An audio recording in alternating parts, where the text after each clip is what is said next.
काम गरेर खान नि नसकिने रहेछ हौ गाते। टाउकोमा किन झुन्ड्याएको त? भर्खर सङ्गीत क्लास सकेर आएको नि। अब पर्यो अन्तर्राष्ट्रिय सङ्गीतकार होइन, अब आफूले जानेको अब होइन।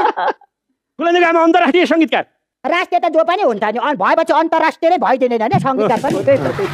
बल्ल बल्ल सङ्गीत क्लास सिक्दा यता पनि सङ्गीतकारै पाउनु त रहेछ।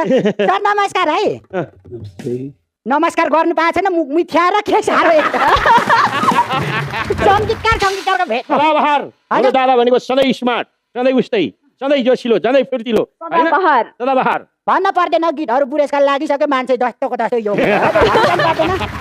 अनि म पनि सङ्गीतकार है, अब चिन्नु भएको छैन भने अब नमस्कार बधाई छ। धन्यवाद। अन्तर्राष्ट्रिय हुनु चाहिँ कहाँबाट चिन्नु त? अन्तर्राष्ट्रिय त हो, अब नेपालमा म पनि सङ्गीतकार बन्न सक्थेँ कि, तर मलाई आफ्नो मान्छे राम्रो मान्छेलाई पछि पार्न मन लागेन।